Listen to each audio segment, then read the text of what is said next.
Bonjour, bienvenue dans ce nouvel épisode de Appel contre Appel. Aujourd'hui, on se retrouve pour parler de la diffusion du football à la télé et l'évolution de celle-ci.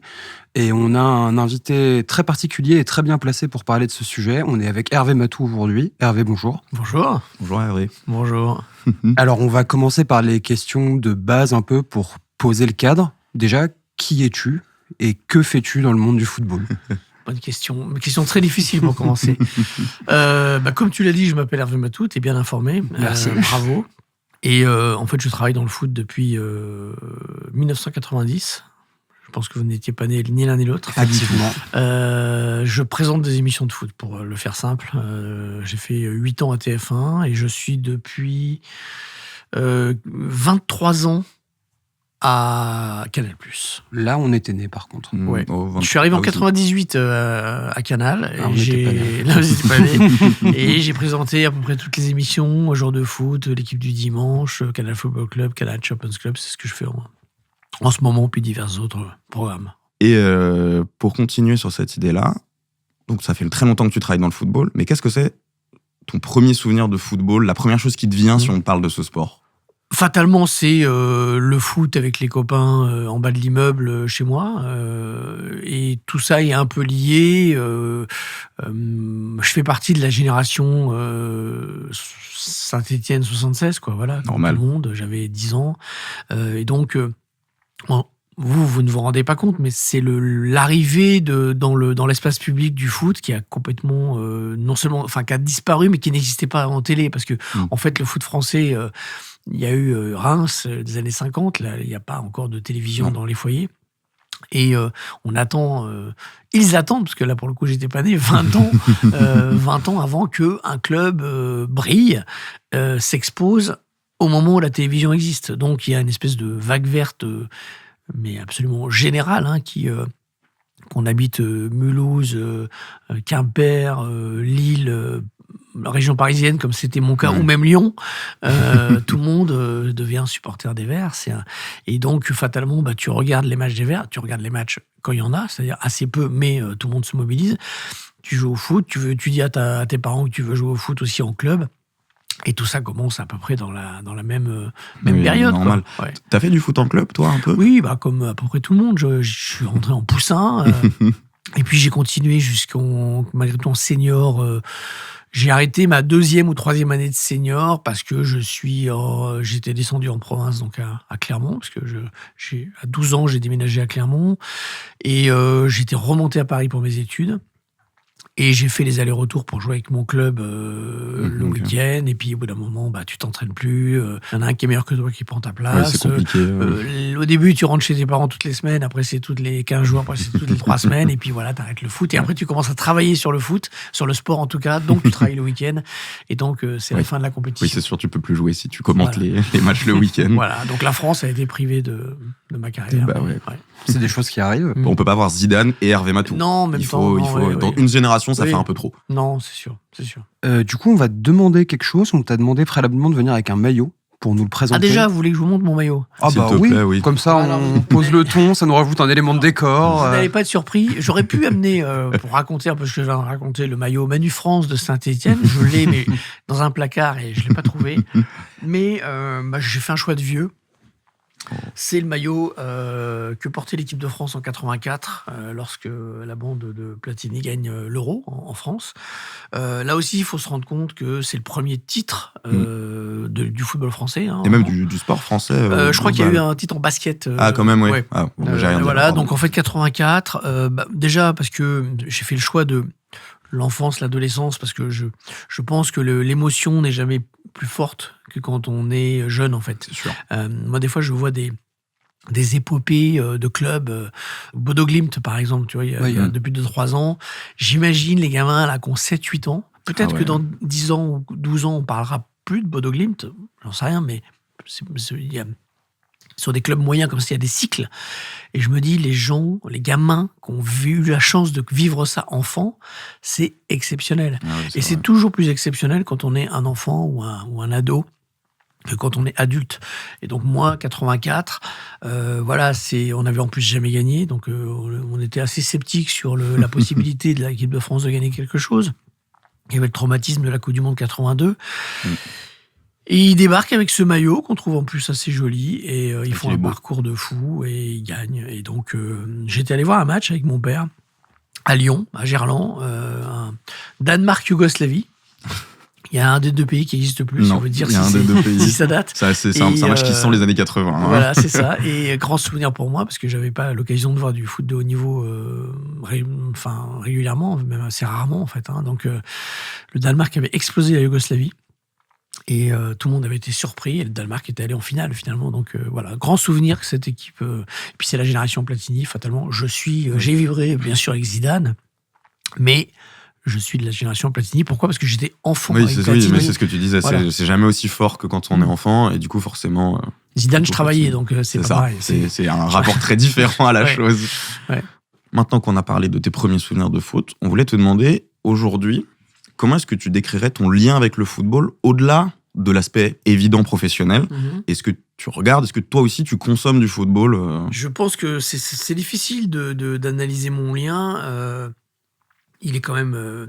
la réalité, c'est qu'il est quand même encore obsessionnel. C'est que si je passe une soirée, qu'il y a des matchs qui se jouent, je regarde les scores sur mon téléphone tous les quarts d'heure. Voilà, j'ai du mal à faire l'abstraction.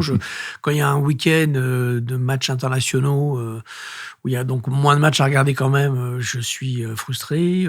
Les vacances, j'aime beaucoup les vacances, hein, mais par contre, au bout d'un moment, je me dis, ce serait bien quand même, non pas que le travail reprenne, mais que le foot reprenne. Donc voilà, il y a quand même ce lien. Il y a ce lien qui reste ancré, ce goût pour le jeu et cette envie.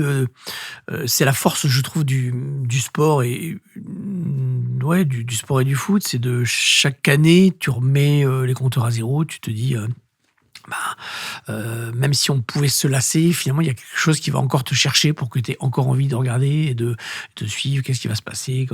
Tu as un tel joueur qui est arrivé là, qu'est-ce que ça va donner, etc. Après, il y a fatalement une forme de distance qui s'est créée par rapport, bien sûr, au rapport que j'avais au foot quand j'étais gamin. Et puis le foot a fait quand même plein de choses pour nous décevoir, quoi. Voilà, ce qu'il est devenu, sans vouloir parler sur un mode nostalgique, vieux con, mais il a quand même... on sait que le foot est depuis toujours porteur des vertus et des maux de la société, mais... il est quand même allé assez loin, parfois dans les mots, quoi. Donc le foot me désespère, mais ne me désintéresse jamais, en fait. Okay. Pour en revenir à notre sujet, du coup, on va commencer à rentrer un peu dans le vif du truc. Moi, j'avais une première question à te poser, parce que du coup, toi qui es tu l'as dit tout à l'heure, de la génération synthé, aller les verts, etc., t'as vachement vécu, parce qu'au début, à partir des années 50, le foot se progresse très très très tranquillement à la télévision. Il se démocratise de manière très petite au fur et à mesure du temps, jusqu'aux années 80 où il y a un boom, et où après Canal récupère les droits de la Ligue intégralement et se met à diffuser tous les matchs. Toi, cette transition de ne pouvoir vivre le foot qu'au stade, de manière à voir un match jusqu'à pouvoir le voir à la télé chez toi, en tant que spectateur à cette époque, comment tu l'as vécu ? Comment est-ce que le truc s'appréhende ? Ouais, en fait, c'est pas... tu sais, c'est très difficile sur le moment, il faut se replonger derrière pour essayer d'analyser les choses. Mais globalement, voir des matchs au stade, oui, mais pour moi, c'était pas des matchs de D1. Moi, entre... mon enfance et le moment où j'ai commencé à travailler, j'ai vu peut-être 10 matchs de D1, quoi. Parce que j'étais dans une ville où il n'y avait pas de D1, donc j'allais voir dans le week-end 3-4 matchs parfois de D3, de D4, de régional et tout. Et quand tu voyais un match de D1, pour mes 14 ans, on m'avait offert un match... à Saint-Étienne, Geoffroy Guichard, Saint-Étienne-Nantes, j'étais comme un ouf. Ouais. Donc, la télé, franchement, c'était le truc des grands événements, tout simplement. C'était les grands matchs de Coupe d'Europe, l'équipe de France. Tu cochais ça sur ton calendrier, tu savais que dans 2 mois et demi, il y avait un match de l'équipe de France, et tu le regardais avec des yeux qui brillaient, parce que c'était rare, en fait. Ouais. Ensuite, effectivement, le foot, il y a de plus en plus de matchs. En réalité, 2 matchs et 2 matchs télévisés. Mais moi, même au début de Canal, Canal est créé en 84, ne fait pas tous les matchs. Il n'y a pas un match par journée, même au début. Ils font, je crois, une vingtaine de matchs dans la saison. Moi, à l'époque, je ne suis pas abonné à Canal. Mes parents, on n'a pas les moyens de s'abonner à Canal. Donc, je vais m'abonner à Canal bien plus tard. Donc voilà, j'ai pendant longtemps une consommation du foot, on va dire, de niveau 3e division qui est énorme, mais d'élite, qui est celle que suivent les gens qui regardent les matchs sur TF1, en TN2 à l'époque, où il y en a plus qu'aujourd'hui. Pour le coup, il y a moins de matchs, mais ils sont visibles quand même clair sur les grandes chaînes quand ça joue, quoi. Voilà. Vu que tu viens de le dire, c'est vrai qu'à l'époque, du coup, vu que la télé n'était pas accessible et que les matchs n'étaient pas tous accessibles, c'était un football vachement plus local qui se voyait et qui se vivait. Est-ce que tu penses qu'aujourd'hui, c'est quelque chose qui a changé de par justement cette globalisation des matchs et le fait que tout le monde ait accès à maintenant n'importe quel match quasiment? Ouais, je pense qu'il y a souvent eu un débat sur est-ce que la télévision vide les stades. Alors on s'est rendu compte que finalement non, en ce qui concerne les matchs d'élite, mais je pense quand même que dans une certaine mesure, ça a potentiellement pu vider les stades amateurs ou en tout cas du haut niveau amateur. Ouais. Et il y a aussi que les gens, quand tu habitues les gens à regarder des matchs de Première Ligue, 3-4 matchs de Première Ligue dans le week-end, avec les meilleurs joueurs du monde, une qualité de jeu exceptionnelle, sauf si tu as un rapport affectif très fort avec ton équipe locale, pour juste voir du foot, voir un match de 4e division, enfin de N2 par exemple, ou de N3, c'est pas pareil. Si tu le compares avec le prisme de ce que tu vois à la télé, c'est pas la même chose, tu vois. Donc je pense que ça a contribué peut-être à limiter parfois le nombre de supporters dans les stades comme ça, dans les matchs comme ça, sauf foyer très fort de gens qui, je pense par exemple à des villes comme Sedan, tu vois, où il y a encore du monde, ils sont au fin fond du niveau régional, mais les gens, ils ont envie de voir leur club parce qu'ils le supportent depuis toujours. Enfin voilà. Mais globalement, oui, ça a changé la perception. Ça a mis beaucoup d'exigences chez le spectateur. Et trop d'exigences, à mon avis. Je pense qu'un match de foot, il ne se juge pas qu'à la lumière de sa qualité technique. Oui. Tu peux voir un super match de national. Alors, ce sera plus pauvre techniquement, mais l'intensité émotionnelle peut être excellente. Il peut se passer un scénario de dingue. Enfin voilà, il faut regarder ça avec des yeux neutres, on va dire, enfin qui ne soient pas constamment en train de le comparer avec le très haut niveau, quoi. Oui, c'est sûr que oui, mais c'est vrai que tu as raison. Si on s'habitue à la Première Ligue, la N3, ça peut être un peu décevant. Mais je me souviens qu'à un moment, l'équipe avait récupéré un bout de droit de Ligue 2 et ils avaient commencé à diffuser en clair la Ligue 2. Et les premiers chiffres qui étaient revenus étaient très bons. Et en gros, l'équipe, en tout cas, je sais plus qui, dans la partie de l'équipe TV, il disait qu'il avait eu pas mal de retours où les gens avaient tendance à se dire que, justement, peut-être un ras-le-bol du très très haut niveau où tout est parfait et tout, alors qu'un petit raté de temps en temps, ça rend humain le match. Ça me paraît un peu romantique comme position. Probablement. Mais la réalité... La réalité, quand même, si on parle d'audience, si on parle de quantité de personnes qui regardent, c'est que plus tu descends, moins il y a de monde. Tout simplement. Oui, non, bien sûr. Après, que tu puisses trouver, ce que je viens de dire, que tu puisses trouver de l'intérêt et du plaisir sur un produit différent. Nous, on a fait pendant longtemps des matchs de national sur Canal. Quand on avait des clubs, on avait quelques clubs puissants qui étaient descendus en national, Bastia par exemple, là on faisait des audiences correctes, mais si tu fais un match entre deux équipes qui n'intéressent pas au-delà de leur zone géographique, fatalement tu vas pas faire une audience de ouf. Après, je pense que ceux qui recherchent, pour rebondir sur ce que tu dis, qui recherchent peut-être un football un peu plus pur, un peu moins plombé par les scories de l'anti-jeu, etc. Ils vont parfois se reporter sur le foot féminin. Nous, on fait la Première Ligue Arkema. Certains vont aller chercher une sorte de bulle un peu plus saine. Ce phénomène-là existe peut-être sur le foot joué par les filles. Mais sinon, je pense que honnêtement... Il n'y a qu'à voir aujourd'hui la Ligue 2, c'est un produit, les gens ne se battent pas quand même, ni les diffuseurs, ni les spectateurs se battent pour voir les matchs. Moi, je suis de Clermont, donc je suis la Ligue 2. Clermont Foot me fait vibrer, une attache, voilà. Mais je suis obligé de constater qu'au-delà de mon attache, et si je ne l'avais pas, les matchs sont quand même souvent d'une pauvreté assez importante. Ouais. Mais je pense que ce truc de foot local, c'est un truc qui, selon moi, se traduit plus en direct au stade, justement, avec le public local. Parce que par exemple, quand Strasbourg, ils étaient descendus jusqu'en CFA, il me semble. Ouais, même au-dessous. Hein. Ouais, quand il y avait eu la liquidation, quand ils étaient en amateur, ils avaient explosé tous les records d'affluence dans toutes les divisions amateurs jusqu'en Ligue 2, même quand ils avaient réussi à remonter. Et Bordeaux, il y a un peu ce truc aussi en National 2, où malgré le fait qu'il y a une grande partie du stade qui est fermée, qui est vide, les tribunes qui sont accessibles sont quand même bien remplies, etc. Et ça s'est vu aussi avec d'autres clubs, avec Sochaux, avec le Red Star, etc. Machin, où quand t'as des grands clubs qui descendent, il y a vraiment ce truc, selon moi, plus local, où ça se traduit beaucoup plus au stade. L'engouement se traduit beaucoup plus au stade qu'à la télé. De toute façon, la plupart du temps, il passe plus à la télé. De toute façon, donc, mais effectivement, il y a une envie d'accompagner le club dans une forme de restructuration, de renaissance. Oui, effectivement, il y a les fidèles restent là, quoi. Après, ça peut se marketer comme Bordeaux cette année qui va être diffusé. Pas avec un truc à domicile assez réduit, mais qui va être rediffusé, ce qui est une première, je crois, pour un club de N2, il me semble. En tout cas, à une aussi grosse échelle. Mais...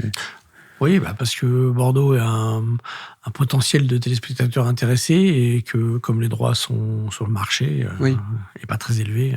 Et du coup, pour revenir un peu sur ce qu'on a peut-être un petit peu dévié, mais c'est pas bien grave, c'est très intéressant.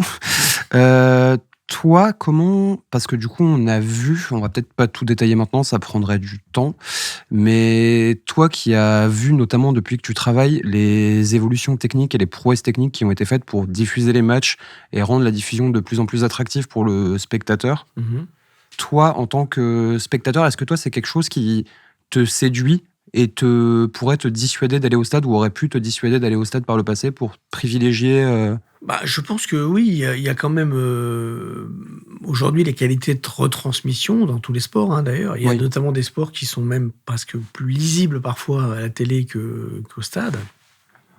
Peut amener les gens à se poser la question. Après, les chaînes de télévision, on travaille pour que l'expérience des gens devant leur télé soit la meilleure possible. Quel que soit le stade, il y a plus de monde devant la télé qu'au stade, de toute façon. Donc, la vraie révolution, c'est l'arrivée de Canal en 84, qui, au-delà du nombre de caméras, part sur le principe que le football, c'est pas uniquement 22 joueurs sur un terrain, mais que c'est des émotions avant, des émotions pendant, des émotions après, et c'est des histoires à l'intérieur du match. Donc, ça veut dire qu'on va aller chercher ce qui se passe dans le vestiaire, ce qui se passe dans le couloir, et on va essayer d'aller capter deux joueurs qui se parlent sur un corner et voir qui s'engueulent, l'arbitre, le gardien qui place le mur, enfin des choses comme ça, via des caméras qui vont aller chercher du close-up et du son aussi. Donc ça, c'est un peu une révolution dans la manière d'aborder le match, parce que jusqu'à là, c'était presque de la télésurveillance, c'était plan large, éventuellement, un ralenti derrière le but à droite, un ralenti derrière le but à gauche, un petit plan. Les entraîneurs, par exemple, bande touche, c'est une histoire qu'on raconte pas du tout pendant 30 ans. Et les entraîneurs sont pas des stars. Pour les plus anciens, il y a Robert Herbin, le Sphinx de Saint-Étienne, parce que deux fois dans l'année, t'as un plan sur lui avec sa grosse chevelure. Mais la manière dont il vit le match, pour le coup, il ne le vivait pas, il était très calme, c'était le Sphinx, mais c'est pas raconté, c'est pas une histoire. Aujourd'hui, certains jugeront même que c'est parfois trop, mais on est constamment dans l'interaction, l'entraîneur qui parle à ses joueurs, qu'est-ce qui se passe entre le banc et le terrain, enfin voilà.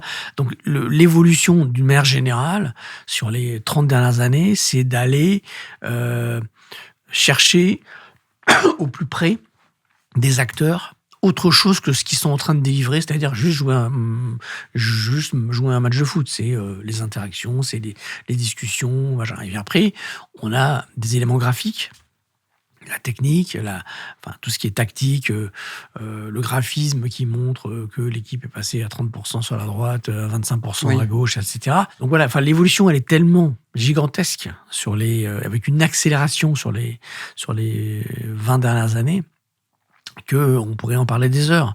Mais globalement, je dirais que on va vers quelque chose de plus immersif, de plus riche, avec parfois des choses qui me plaisent moins, personnellement, mais globalement, oui, quand tu regardes des images des années 70... c'est pas pareil. On a toujours tendance un peu à mythifier, c'était mieux avant. Non, quand tu regardes, si tu regarderais ça aujourd'hui, tu dirais waouh, c'est très pauvre. C'est logique, avec le ralenti, avec le gros R là qui fait comme ça, mal calé. Enfin bon, voilà, mais c'est tout simplement. Il y a pas que la retransmission du foot qui a changé. Hein. Non, pour caricaturer un peu, les matchs au début de la diffusion, c'était un peu des longs plans séquences de 1h30. Oui, pas loin, parce que pour des moyens techniques, tout simplement. Voilà, il n'y avait pas 3000 caméras, il y en avait une qui couvrait le terrain, en fait. Oui, c'est ça. Alors parfois, moi personnellement, je trouve que quand on aime le foot, on a envie de temps en temps d'avoir un peu plus de plans larges et qu'on va trop chercher l'intérieur du... Je comprends la démarche et j'aime bien la démarche d'aller chercher des histoires à l'intérieur d'un match. Je trouve que ça va parfois trop loin et parce qu'on accompagne aussi un mouvement beaucoup plus global qui est l'individualisation en fait du foot.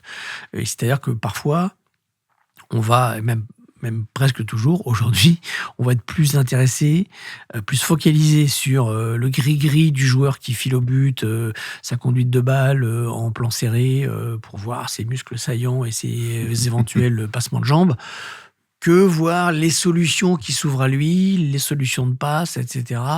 Est-ce que le gardien, quand un joueur file, par exemple, vers le but, est-ce que le gardien est sorti ou pas sorti ? C'est quand même un élément extrêmement important que parfois on n'a pas, parce qu'on est dans une lecture individuelle, spectaculaire du joueur avant d'avoir la réflexion de l'équipe. Donc ça, c'est une dérive un petit peu, je trouve. Mais oui, puis c'est vrai que tu parlais d'histoire à raconter, et c'est vrai que peut arriver le moment où justement l'histoire ne se joue pas tant sur le joueur qui a le ballon, mais sur, par exemple, tu disais, un attaquant qui déborde, imaginons.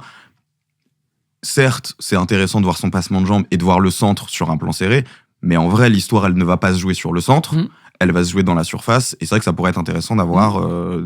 arrive des moments où on n'a pas justement ce que tu disais, le placement, où est le gardien, où sont les défenseurs, est-ce qu'ils sont revenus. En fait, c'est un mouvement général, et c'est un peu comme la poule et l'œuf. Est-ce que c'est cette captation qui crée la manière dont on regarde le foot, ou la manière dont on regarde le foot qui a justifié cette captation? Mais globalement, je constate autour de moi, il y a de plus en plus de gens qui suivent le foot, qui s'intéressent au foot via les joueurs, avant que via l'équipe. Voilà, et qui vont changer de club en fonction de où va le joueur. Et ça, c'est quand même nouveau aussi, mais ça, enfin nouveau. On va dire, c'est un mouvement amorcé il y a quelques années. C'est le Star System, tout simplement. Et donc, en fait, ça change la perception. Mais ça, on peut rien faire contre ça. Enfin, on peut de temps en temps moduler en n'oubliant pas que... alors moi, c'est quelque chose que je dis dans le cadre de mon boulot. Dans les statistiques, par exemple, dans le commentaire, lorsqu'un joueur marque un but, c'est avant tout le but de l'équipe, avant d'être le but du joueur. Et pour moi, un commentateur qui, alors que l'équipe prend l'avantage, par exemple, dit c'est le 7e but en 12 matchs de machin, avant de dire que c'est le but de la victoire, c'est un contresens, en fait. C'est avant tout le but de la victoire. Et après, on regarde les stats, si elles ont un intérêt ou pas. Si c'est 7e but sur 12 matchs, personnellement, je trouve que ça n'a aucun intérêt. Si c'est son 20e en 20 matchs, oui, ça en a. Si c'est son 100e dans ce club, ça en a. Voilà. Mais on est quand même dans une manière d'appréhender le foot, aujourd'hui, qui est prioritairement sur l'individuel et après un peu sur le club. C'est vrai que c'est quelque chose aussi qui est apparu, je pense, avec les deux joueurs les plus connus, c'était Messi et Ronaldo, qui ont déchaîné vachement les passions autour de ce qu'ils sont. Ils en sont pas ni la raison ni les premiers, évidemment, mais je pense que c'est, en tout cas, pour le coup, de ce qu'on a pu vivre tous les deux, Evan, c'est vrai que c'est les premiers joueurs où les gens étaient, fans des joueurs, pas des clubs, où il fallait choisir entre, dans la cour d'école, Messi, Ronaldo, quand tu joues au football et tout. Et en même temps, ils étaient dans des clubs, à l'époque où Ronaldo était au Real, qui étaient tellement antagonistes en plus, que choisir l'un, c'était choisir un club. Bien sûr. Finalement.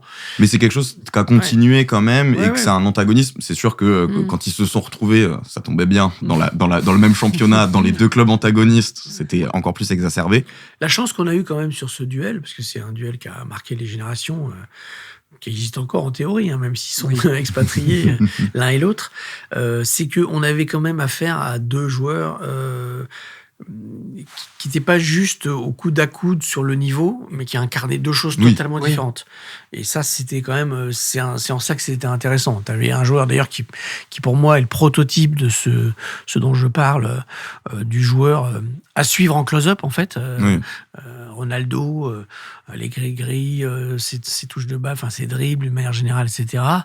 Et un Messi qui, pour moi, si je suis réalisateur, qui nécessite que j'élargisse un tout petit peu, parce que ce qui va être intéressant, c'est ce qui se passe autour de lui et les lignes de passe qu'il va trouver. Et puis en plus, ça se traduisait aussi dans les jeux qu'on peut proposer les équipes dans lesquelles il jouait. Le Barça, c'est quand même, c'est le tiki-taka, c'est Guardiola, c'est justement le collectif partout tout le temps, les lignes de passe absolument fabuleuses.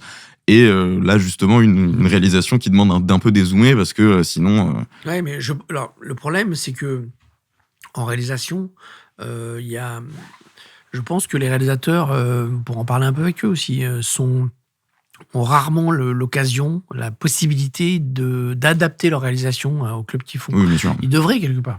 Moi, je pense dans un monde idéal, un réalisateur doit se dire, tiens, cette défense joue haut, joue le hors-jeu, donc il faut que je fasse gaffe, que je sois plutôt en plan large, que ma caméra 16 mètres, je l'utilise comme ci, comme ça. J'ai une équipe qui est très collective, il faut que je sois un tout petit peu plus large. Là, j'ai tel joueur, tel star, qui est le roi des gris-gris, je vais aller le chercher un peu plus.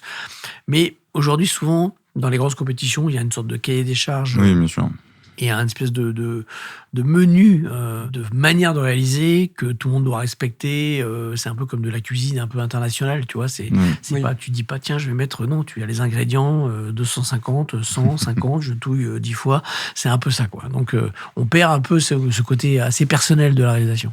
Est-ce que c'est pas aussi parce il y a peut-être pas un truc de faudrait pas non plus choquer le public et le déstabiliser en changeant la réalisation vu que maintenant on a accès à quasiment tous les matchs de toutes les équipes.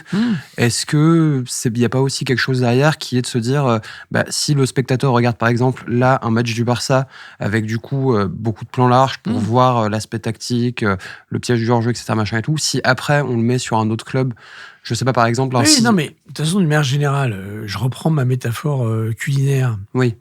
Si tu dois faire la cuisine pour 80 personnes issues de 40 pays différents, tu vas pas te dire, tiens, je vais mettre la petite pointe hyper du Pays Basque, machin. Tu essaies de faire un truc qui soit consommable et que les gens, que globalement tout le monde aime. Et donc le foot, c'est un peu ça. Si tu réalises des grosses compétitions internationales, tu donnes ce qu'on appelle nous le signal international. Quand tu fais la Ligue des Champions, tu as donc le signal international.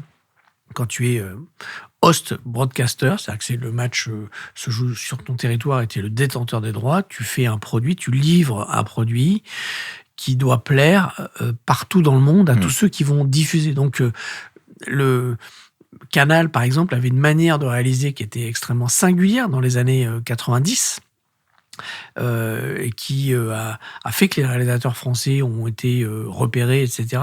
Mais aujourd'hui, on a toujours parmi les meilleurs réalisateurs du monde, puisque c'est un réalisateur Canal qui ont fait les dernières finales de Coupe du Monde, les 3 dernières.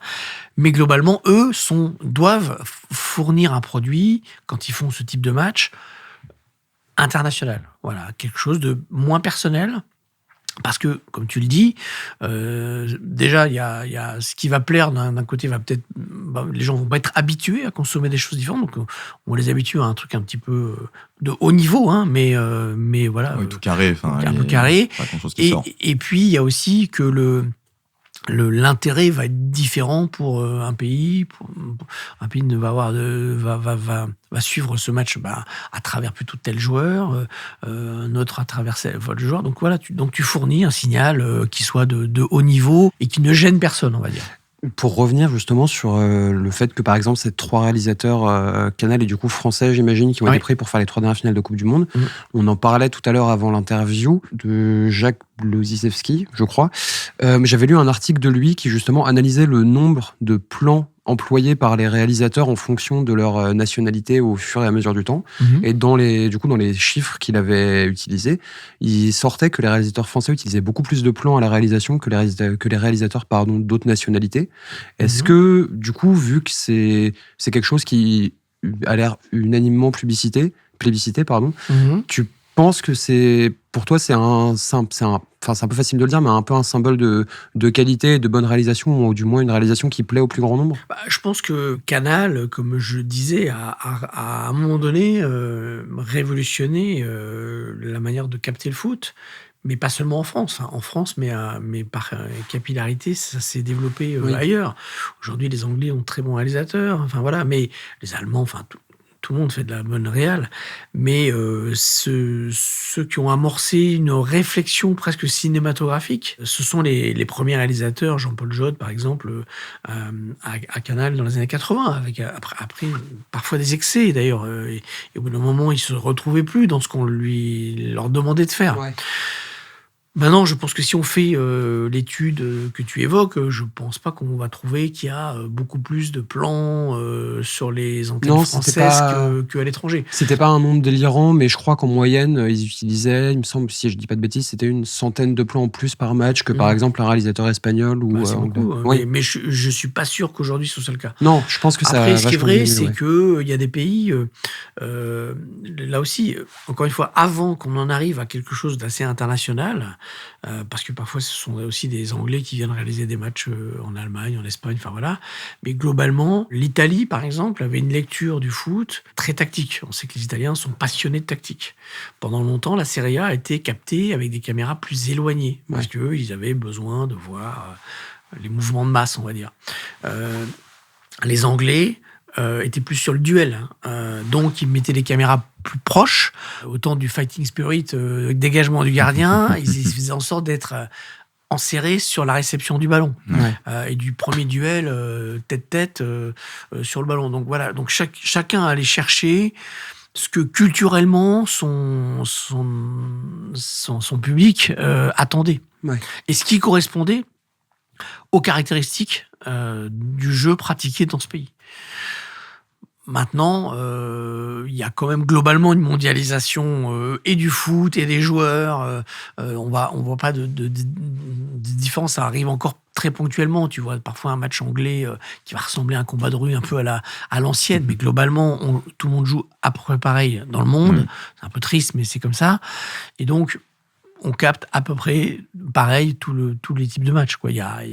Ça, c'est un mouvement, un phénomène qui dépasse, qui va plus loin que le foot. Voilà, on va vers une mondialisation, de la même manière que quand tu prends l'avion, tu vas à 3000 km de France et tu vas trouver les mêmes magasins que ceux que tu as en bas de ta rue. Oui. C'est un peu pareil, voilà, c'est un mouvement global. C'est peut-être le seul foot qui a encore vraiment ses particularités.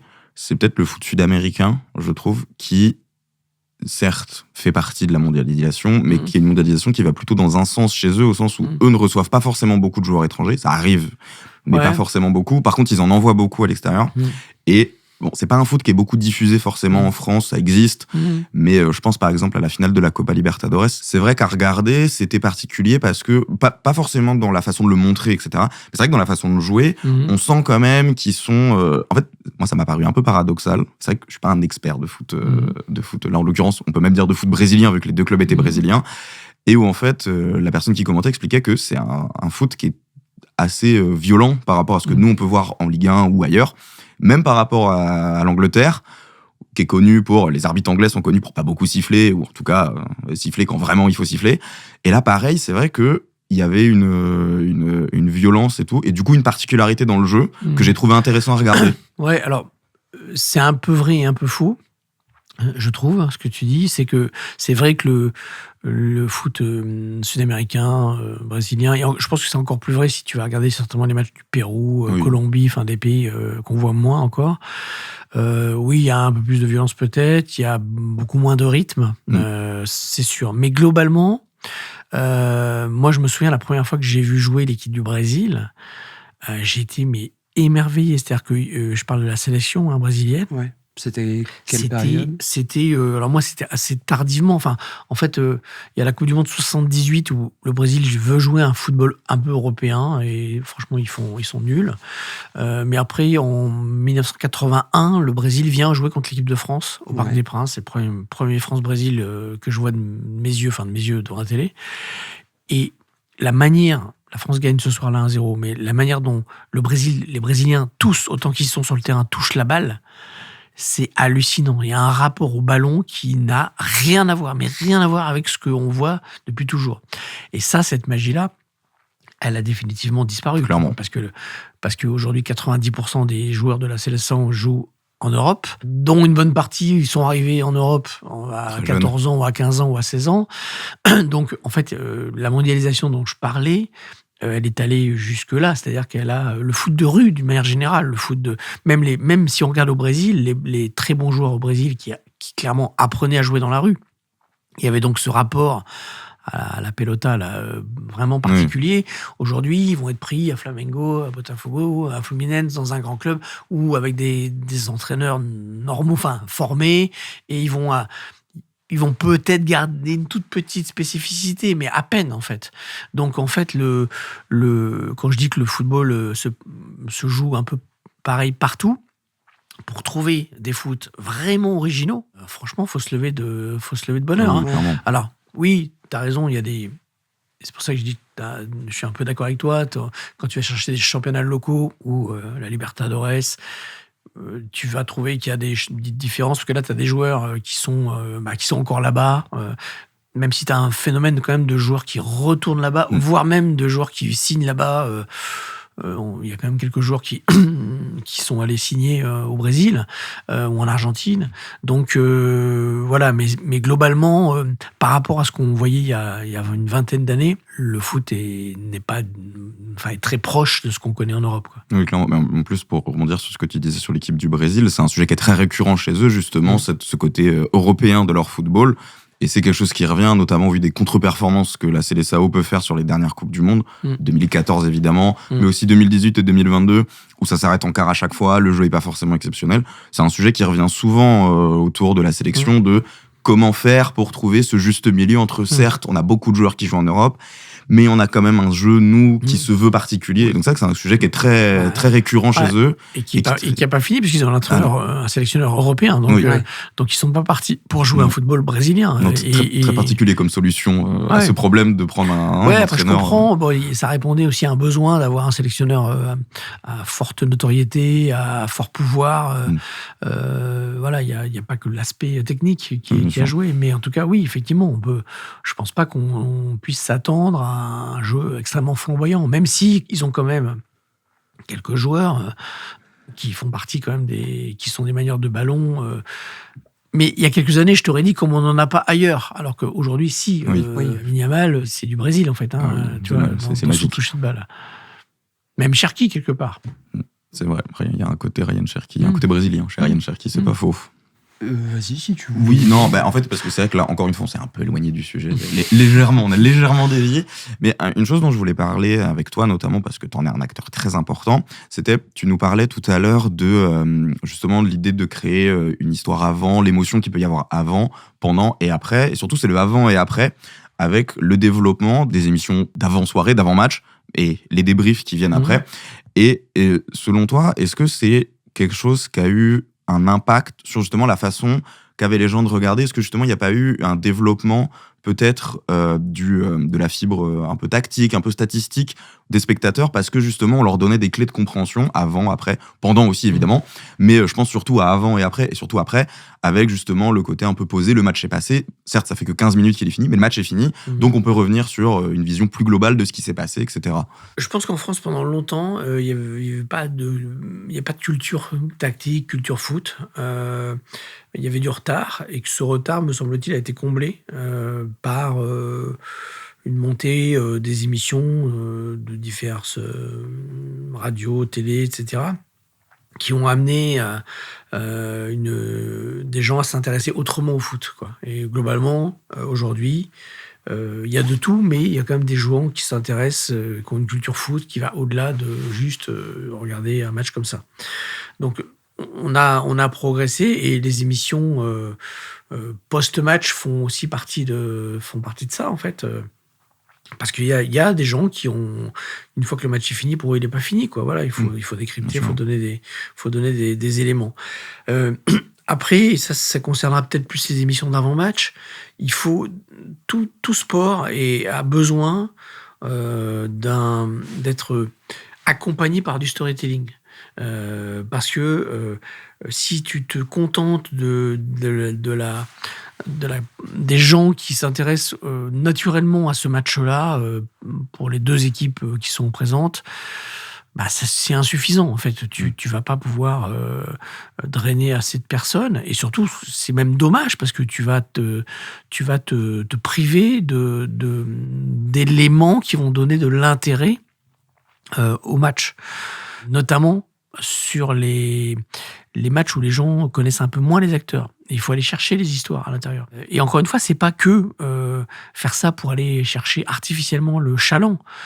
C'est juste que c'est quand même beaucoup plus intéressant de suivre un match quand on t'explique que lui, il s'était fait les croisés et qu'il revient après 8 mois d'absence, que c'est son premier match.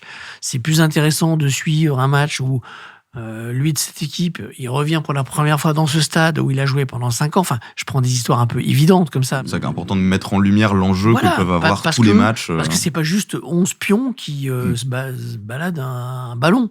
C'est 11 histoires humaines, plus que 11, puisqu'il y a tous les changements, mais qui ont eu des interactions passées, à venir, avec le public, avec le lieu, avec un joueur qui arrive, tu me racontes qu'il joue, je dis n'importe quoi, Erling Haaland joue un match à Leeds, c'est sa ville natale. Oui. Pourquoi ? Parce que son père jouait à Leeds et il est né dans cette ville. Donc, l'air de rien, c'est pas lambda de jouer pour lui avec City à Leeds. Oui. Ah oui, Leeds, d'accord. Oui, je me disais, je connais pas cette ville, mais oui, Leeds, je viens de comprendre. Pardon. Donc voilà, c'est con, mais tu racontes ça.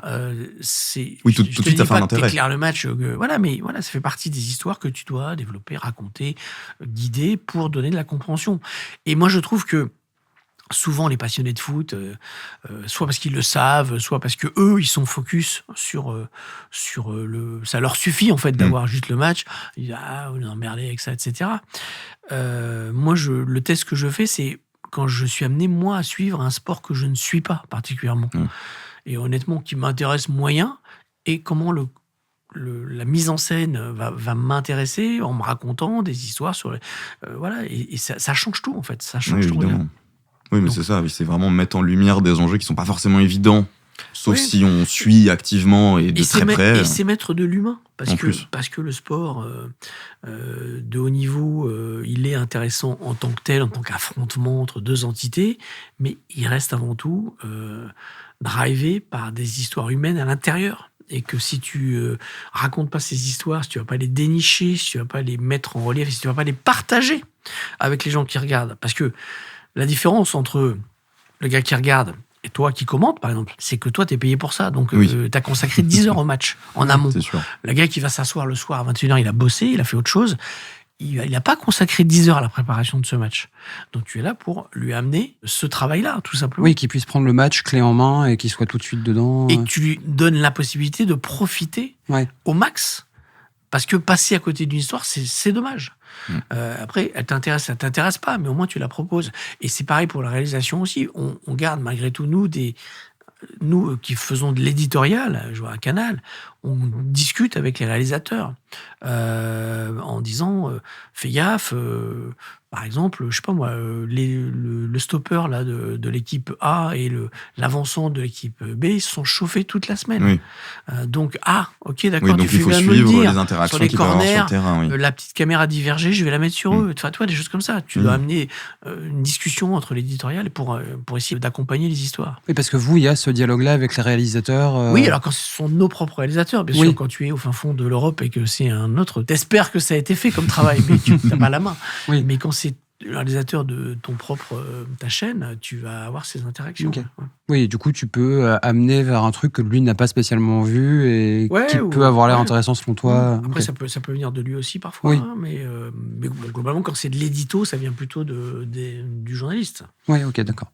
C'est drôle parce que je trouve que quelque chose qui confirme vachement ce que tu dis sur cette histoire de storytelling, de mettre l'enjeu en avant et tout, ça peut être les matchs de l'équipe de France sur TF1, où pour le coup, souvent, ils prennent l'antenne 10 minutes avant.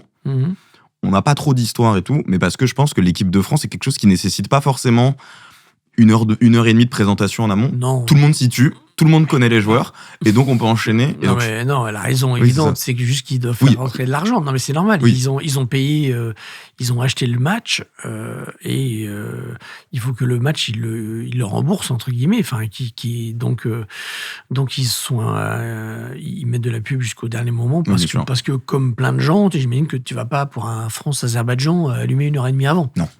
Donc, ça m'arrive rarement. Donc voilà, mais ils n'ont pas le temps aussi en plus. Parce que je pense que sur l'équipe de France aussi, même sur les joueurs connus, il se passe toujours des choses. T'as toujours des choses à raconter. T'as les adversaires, t'as des choses.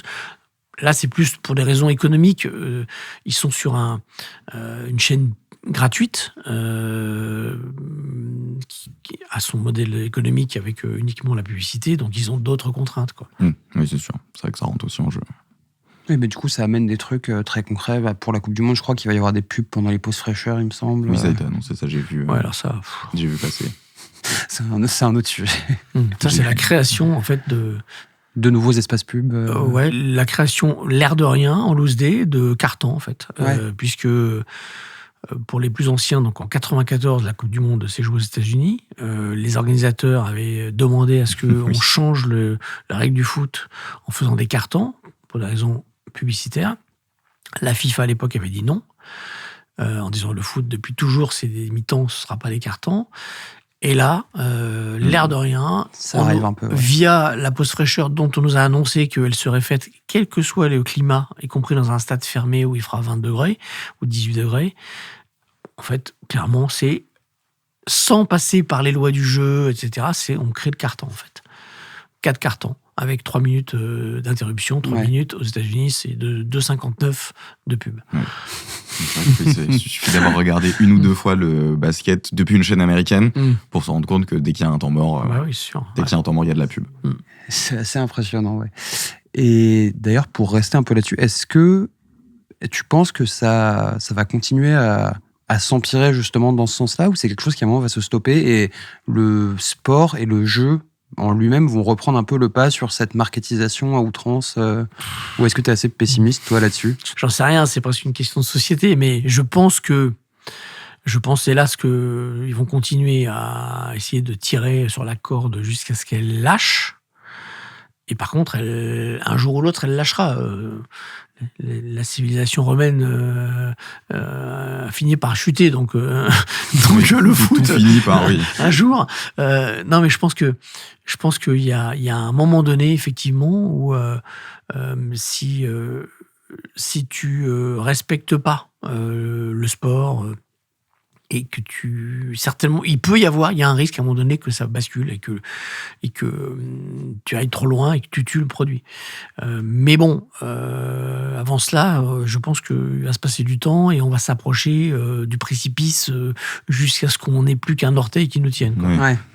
En espérant qu'on soit revenu en arrière un peu avant de tomber dans le précipice, quand même. À mon avis, il n'y a pas de raison que les marchands, pour les appeler sur un terme générique, reviennent spontanément en arrière, juste par éthique. Ils ne reviendront en arrière que si ils voient qu'ils tombent, en fait. Oui, c'est ça. Que si financièrement, c'est plus intéressant d'aller dans l'autre sens. Oui, voilà. C'est vrai qu'on a parlé là rapidement, tu as dit le mot marketisation, Evan. C'est vrai que c'est quelque chose qui est très important aujourd'hui dans le football, au sens où être vu, c'est le moyen de se développer, c'est le moyen aussi de peser économiquement. Et je pense à l'exemple de, je ne sais pas si tu as suivi l'épopée de Wrexham, club racheté donc par Ryan Reynolds et l'autre, j'ai oublié son nom. Mais voilà, je sais plus qui c'est, un acteur canadien pour Ryan Reynolds et un acteur américain, l'autre, dont on oublie le nom, qui du coup ont racheté un club en D5, voire peut-être même en D6, au Pays de Galles, et qu'en ont fait aujourd'hui un club de milieu de tableau de championship assez important, notamment via cette idée de l'ultra mise en avant via eux, dans un premier temps, puis aussi via une série documentaire sur Disney+, etc.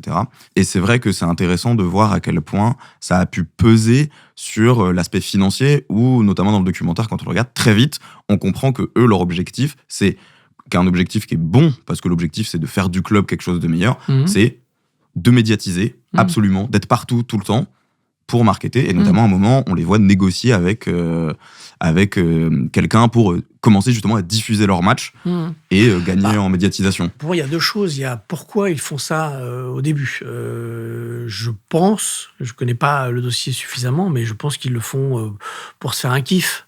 Oui, c'est clairement ce qui ressort de... Donc là, ça me gêne pas. Je trouve ça sympa. Enfin voilà, c'est un peu le fantasme de plein de gens de se dire, tiens, si j'avais de l'argent, j'achèterais un club pour vivre des émotions, en fait. Football manager dans la vraie vie, quoi. Voilà, c'est ça, exactement. Donc je sais pas pourquoi ils ont choisi Wrexham, s'il y a une histoire personnelle ou pas. Je sais pas. Ou si c'est juste que le club était à vendre. Donc moi, ça me gêne pas. Voilà. Après, qu'ils cherchent à médiatiser le club et qui cherchent des ressources, c'est logique. Oui, non, c'était pas du tout une critique. Ils essaient de faire grandir le club. Ça passe, surtout quand tu es dans les divisions, au fin fond de la division britannique au départ. T'as besoin d'avoir... Ils ont bien vu ça suscitait de la curiosité. Les gens ont commencé à parler de ce club. Bien sûr, personne n'en aurait jamais parlé s'il n'y avait pas des acteurs hollywoodiens qui avaient acheté. Et donc, ils essaient de profiter de ça pour faire parler du truc et que ça monte. Encore une fois, là, ça me choque pas. À partir du moment où ils respectent aussi ce qu'est le club et les supporters qui étaient sur place, etc. Ça me dérange pas. C'est juste qu'ils ont envie de se faire plaisir. Moi, il y avait un dernier truc sur lequel je voulais revenir avec toi, qui concerne vraiment la captation du foot. C'est quelque chose qui est apparu assez récemment. Ces deux manières de filmer qui sont apparues assez récemment, c'était les bodycam qu'on a pu voir notamment sur Yuri Tillmans lors d'un match amical aux États-Unis ou lors d'un Com Milan aussi l'an dernier en match amical, et les référé cam aussi qu'on a vu pendant la Coupe du Monde des clubs et en Première Ligue un peu là si je dis pas de bêtises. Qui pour le coup sont vraiment dans un truc pour plonger le spectateur dans un truc très immersif de il est sur le terrain, c'est une caméra en POV. Parce que moi j'ai vu les images de ces matchs-là, j'ai vu comment ça pouvait rendre, etc. Est-ce que ça tue pas un peu l'aspect tactique selon toi? Parce que selon moi, il y a énormément... J'étais très dans l'incompréhension face à ça. Est-ce que tu partages un peu ce sentiment ou c'est quelque chose d'assez innovant qui peut... Non, moi, ça me gêne pas. Si c'est utilisé avec parcimonie, il faut pas exagérer. C'est un peu le problème souvent quand on a une nouvelle caméra qui a demandé de l'investissement en développement, etc. On a tendance parfois à la surutiliser. Mais globalement, on n'est pas du tout dans l'aspect tactique, clairement. On est dans la recherche d'immersion et surtout de donner une expérience aux téléspectateurs de quelque chose qu'il ne vivra jamais. Ni toi ni moi, on se retrouvera sur un corner dans la surface de réparation dans une finale de Ligue des Champions. Alors, c'est qu'il y a eu un gros problème avant. Il y a eu une grosse épidémie de scorbut. Vrai problème dans le football. Ils trouvaient plus de joueurs. Mais en fait, moi, ça me gêne pas. Je trouve que c'est plutôt sympa quand c'est utilisé intelligemment. Voir, par exemple, ce que voit l'arbitre. Parfois, tu as une faute, tu vois. Voir, avec la caméra qui est sur le torse, le point de vue de l'arbitre, parce que l'angle qu'il avait, comment il l'a vu, je trouve ça une information intéressante. Voir les joueurs qui contestent, par exemple.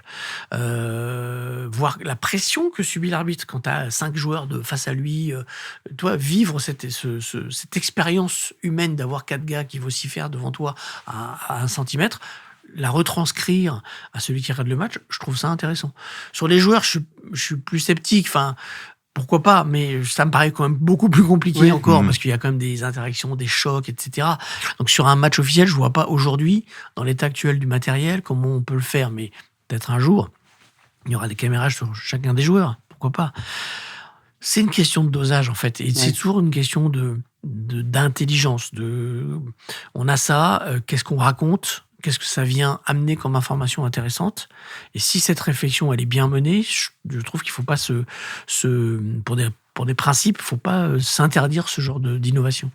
C'est vrai que je pense que tu as très raison, c'est ce que je voulais dire aussi quand on a parlé là, sur justement, il y a une nuance entre mettre ça, une caméra sur un joueur, où certes c'est intéressant, mais en plus une action, on voit juste le joueur jouer, on voit pas vraiment ce qu'il fait, ça parle pas forcément aux gens, alors que pour l'arbitre c'est aussi vachement une idée je pense de compréhension, parce que dans la même Coupe du Monde des clubs 2025 là, où on avait des caméras sur les arbitres, on avait aussi pour la première fois la sonorisation des arbitres, notamment l'explication des décisions à la vidéo, et je trouve que c'est un élément qui est intéressant avec tout ce que tu as dit sur voir l'action à travers du coup un peu les yeux de l'arbitre, voir la pression qu'un arbitre peut recevoir, où c'est un élément qui est peut-être sous-utilisé, sous-mis en avant, entre guillemets, alors que l'arbitre est tout autant un acteur du match que les joueurs, parce que ses décisions peuvent tout influencer, tout changer. Et puis ça paraît aussi, éventuellement, si on a son point de vue, une action qui nous paraissait litigieuse peut paraître évidente si jamais on se retrouve avec le point de vue de l'arbitre, on se dit ah oui c'est vrai que en tout cas ou au contraire, ça peut aller dans les sens, mais on peut dire de son point de vue ah oui en effet moi j'aurais sifflé ou ah non jamais j'aurais sifflé ça c'est. Et après sur les joueurs, je dis que c'est potentiellement plus compliqué et peut-être plus rarement intéressant, mais ça peut l'être quand même. Imagine, tu as la caméra qui montre l'appel, toi, tu as une passe incroyable et tu vois au moment où le joueur reçoit la balle, ce qu'il voit et comment il a trouvé la passe impossible. Enfin, voilà, ça peut ponctuellement être bien. Aussi, ça peut aussi être intéressant on en a parlé pendant toute l'émission là, de cette idée d'interaction, d'histoire humaine. Ça peut aussi permettre justement de voir ce que peuvent se dire deux joueurs, soit adverses, soit coéquipiers, à un corner, on reprend le jeu, l'ajustement tactique, aller vraiment jusqu'au bout de cette idée des échanges tactiques. L'ajustement tactique qu'on voit entre deux joueurs qui discutent, qui se disent bon on échange, on fait ci, on fait ça. Dans un souci toujours d'immersion, par exemple sur les joies, tu peux être au milieu de la joie. Il y a déjà par exemple cette année, on a en Ligue des Champions, la caméra peut rentrer sur la pelouse pour aller sur la joie en fait, pour être plus près. Ouais. Okay. Alors t'es pas au milieu comme une caméra immersive, mais quand même tu viens, t'as le droit. Avant c'était vraiment la pelouse était absolument sacrée pendant le jeu. Là tu peux pendant que les joueurs célèbrent, s'ils célèbrent, je sais pas moi, dans la surface de réparation par exemple, la caméra peut rentrer le temps de la célébration et honnêtement c'est du bon sens, hein, parce que voilà, le caméraman il sort après le temps que ça se remette en place, tu vois. Oui, il a mais le temps c'est de l'immersion, c'est parce que je reviens à ce que je disais tout à l'heure. C'est un peu un fantasme, mais on n'est pas au milieu d'un paquet de joueurs en train de célébrer un but. Là, tu amènes le spectateur vraiment au milieu. Et je reviens sur la question que tu me posais au tout début, sur l'expérience télé par rapport à l'expérience stade. Pour le coup, là, tu développes des choses qu'au stade, tu n'auras pas. Alors, tu auras d'autres choses au stade. Hein, mais voilà, tu es là pour aussi amener du plus, amener une expérience différente, en fait. Avant, la télé était peut-être le supplétif des gens qui ne pouvaient pas aller au stade, et maintenant, c'est vraiment devenu une expérience à part entière. Oui, voilà. Avant, c'était un service. C'est ça. En gros, vous ne pouvez pas y aller, on vous amène Et maintenant, tu as le choix entre les deux. Tu es dans une expérience singulière, différente du stade. Oui, les deux ont leurs avantages et leurs inconvénients. Ouais, exactement. Après, avec une tendance aussi quand même je trouve, à la télé, notamment via la sonorisation des stades, etc., aussi d'amener les côtés positifs que peut avoir le stade, c'est-à-dire l'ambiance, tout ça. Bon, on pourra jamais faire venir 80 000 personnes dans le salon de quelqu'un, ça paraît assez compliqué, enfin un très grand salon quoi. Mais via la sonorisation, donc le fait qu'on peut entendre les chants de supporters et tout, et une option aussi qui existe sur MyCanal par exemple, de ne pas avoir les commentaires, par contre avoir le son d'ambiance du stade, qui justement crée, je pense, ça ressemble à une volonté aussi de dire aux gens qui veulent pas forcément qu'on leur explique parce que soit ils en ont pas besoin, soit c'est quelque chose qu'ils aiment pas forcément. Cette idée aussi vous pouvez regarder le match dans votre salon, même si on s'aperçoit que finalement il y a très peu de gens, parce que en fait on entend souvent les gens qui se plaignent que le commentaire les gêne, mais en fait 90% des gens ont besoin de ça pour vivre l'événement et trouvent ça positif. Après le son est historiquement un des éléments sur lesquels on travaille, mais qui reste quelque chose de compliqué à gérer. Enfin, on sait qu'on a des marges de progression sur le son. Mais Mais pour l'instant, voilà, c'est des choses sur lesquelles on réfléchit beaucoup. Comment avoir une meilleure expérience sonore sur les matchs. Sachant qu'il ne faut pas non plus, par exemple, si tu mets des micros à côté des supporters et que tu es complètement submergé par le COP et que tu n'entends plus rien, mais tu as l'impression que tout le stade est voilà. Donc, il faut trouver le bon équilibre et que ce soit aussi représentatif de ce qui se passe. Oui, bien sûr. Mais Canal a été la première chaîne, encore une fois, dans les années 80 au départ, à mettre des preneurs de son sur le bord qui couraient, je ne sais pas si vous vous souvenez de ça, les gars couraient avec des capteurs comme ça pour essayer de choper les sons. J'ai vu des images de ça. Avant, il y avait zéro son. Avant, c'était un espèce de bois léger. Bon, après, on commençait à avoir du son. Par exemple, il y avait la volonté d'avoir le son du gardien qui commandait son mur, tu vois, à droite, machin et tout, voilà. Ça dépend aussi du match. Tu as des matchs où le décorum est tellement fort que je suis pas sûr que sur un immense événement au final de Coupe du Monde avec 80 000 personnes, tu aies envie d'entendre le gardien comme si tu étais dans un match de district avec les gars à droite, machin. Mais de temps en temps, tu as des matchs qui ont intérêt à être sublimés par de l'immersion sonore comme ça. Pour revenir là-dessus, moi du coup, pour préparer l'émission, j'avais regardé pas mal de vieux matchs, notamment finale de Coupe de France 52 et quelques matchs après. Ah ouais, t'es allé vraiment très loin. Ouais, je suis allé un peu loin. On est allé chercher un peu loin. Sur les premiers matchs diffusés à la télé, c'était. Et ce qui est très très drôle, c'est que t'as qu'un seul commentateur, ce qui aujourd'hui paraît un peu particulier si tu fais pas trop gaffe. Et t'as un bruit, enfin t'as même pas de bruit, t'as un silence assourdissant. Ouais, quand le mec ne parle pas, ou même quand il parle, tu n'as que lui et tu n'as rien d'autre.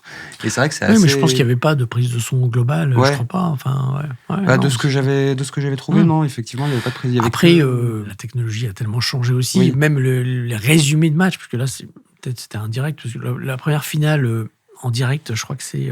C'est Bordeaux-Nice en 52, il me semble. Voilà, c'est ça. Mais sinon, les extraits, ils étaient en film, donc ça coûtait cher, donc il fallait couper la caméra, tu rallumais, donc des fois t'avais le but, t'avais le ballon était déjà au fond des filets, voire il en manquait un, enfin, voilà.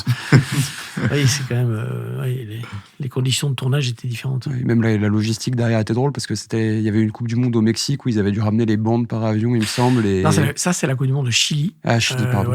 Parce que la première Coupe du Monde moderne qui est diffusée en Mondiovision, c'est 70. Oui, c'est celle au Mexique. Oui, du coup c'est ça, je confonds. En couleur, enfin en couleur pour ceux qui avaient la télé couleur, ils étaient rares, mais en tout cas les images du Brésil, Italie existent en couleur aujourd'hui. Avant, c'est que du noir et blanc. Et pour en avoir parlé avec Thierry Roland, parce que j'ai travaillé longtemps avec Thierry Roland, il a commenté lui la Coupe du Monde au Mexique en 62. Ouais. Au Chili. Et donc là, en fait, les envoyés spéciaux dont ils faisaient partie étaient au Chili. Ils regardaient le match. Ils allaient dans une cabine et ils recommentaient le match sur des bandes et on envoyait les bandes en France. Ouais, le truc pratique. Et qui étaient diffusés avec le temps qu'elles arrivent, quoi. Non, peut-être pas un mois, quand même pas, mais le truc pratique, oui. Mais je crois que justement, c'est un article où Thierry Roland en parlait, que j'avais lu vis-à-vis de ça, où ils ramenaient les bandes par avion et tout. Logistiquement, c'est assez drôle à imaginer. Oui, c'est vrai, la valise pleine de matchs de football. Non, ils n'attendaient pas quand même que les gars reviennent. Mais c'est vrai qu'aussi sur le son, un truc qui avait été assez drôle, entre guillemets, avec toute la période Covid, où donc le sport avait repris, mais les gens n'étaient pas dans les stades, c'est qu'on entendait tout ce qui se passait, et on se rendait compte à quel point, en fait, un match de foot, ça fait du bruit. Ouais, ça crie comme un match régional. C'est ça, en fait, ils passent leur temps à crier, passent leur temps à se replacer, on entendait le bruit du ballon. Moi, c'est un truc que j'adore, entendre le bruit du ballon. Et moi, j'avais trouvé ça assez intéressant. Bon, on s'est un peu lassé au bout d'un moment. Oui, mais au début, c'était une expérience. Mais c'est assez intéressant. C'est comme les matchs à huis clos. À chaque fois, les matchs à huis clos, au départ, on trouvait ça sympa. Je dis pas qu'on les souhaitait, mais on disait, tiens, on va pouvoir capter les sons. Et après, il y en a eu tellement des matchs à huis clos que, sans parler même du Covid, que au bout d'un moment, tu te lasses et tu t'aperçois que, en fait, un match en public n'a pas trop de sens, en fait. C'est moins bien. C'est quand même plus marrant s'il y a 10 000 personnes dans les tribunes. C'est quand même plus rigolo quand il y a du monde. Je pense qu'on a un peu tout abordé, il me semble. Merci beaucoup de nous avoir accordé tout ce temps, Hervé. Merci pour tes analyses très intéressantes. On savait que ce serait intéressant. En espérant que ça t'a plu un minimum quand même. Tu t'es pas trop emmerdé. Non, j'ai eu quelle heure. Non, quand même, ouais. Bon, voilà. Merci à vous. Merci beaucoup, plaisir, Hervé. Merci beaucoup. Salut. Et puis salut. Salut. À la prochaine.